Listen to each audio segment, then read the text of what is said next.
যে শাক খাওয়া যায়, অযত্নে অবহেলায় অনাদরে রাস্তার আশেপাশে, দেয়ালে, বাগানে বিভিন্ন জায়গায় দেখা যায় যে গাছটি, এটা হচ্ছে আমরা বলি ঢেঁকি শাক। ঢেঁকি শাক সবগুলো খাওয়া যায় না, এটা খাওয়া যায়। এর পাতাগুলো সমান্তরালভাবে সুন্দরভাবে সজ্জিত থাকে, যৌগিক পাতা, পাতার চারধারে কাটা কাটা ডিজাইন করা। শাকের যে অংশটা খাওয়া যায় সেটা হচ্ছে এই নতুন গজানো পাতার গোলাকার অংশ। এটা ঠিক মাঝখানে থাকে আর গোলাকারভাবে পেঁচিয়ে থাকে, ঠিক ঘোমটা পরা বউয়ের মতো। এই জন্য এই শাকটাকে অনেকে বলে বউ শাক।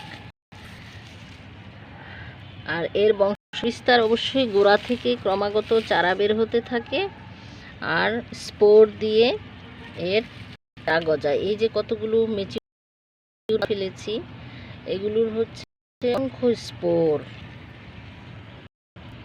সহস্র স্পোর। এগুলো দিয়ে যে বিভিন্ন জায়গায় গাছ হয়ে যায়। মেচিউর পাতাগুলোর থেকে এই গাছগুলো হয়, আর কচি পাতাটা ধীরে ধীরে ভাঁজ খুলে যে এইরকম হয়। মাথাটা আস্তে আস্তে ভাঁজ খুলে যায়। তবে শুধু ওই যে ভাঁজ করা নরম পাতা এটাই খাওয়া হয়, শক্ত হলে আর পাতা খাওয়া যায় না। প্রচুর আয়রন, ভিটামিন সমৃদ্ধ এই শাক।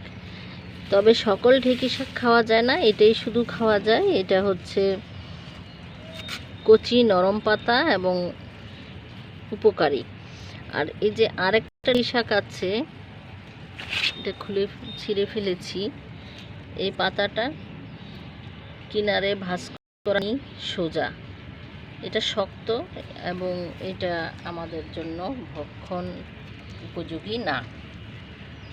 তো এরকম যদি বাগানে ঢেঁকি উঠে আপনারা শাক খেতে পারেন। পাহাড়ে এগুলো বিশেষভাবে বিক্রি হয়, অন্যান্য জায়গায় এই শাকের কচি ডাঁটাগুলো বিক্রি হয়।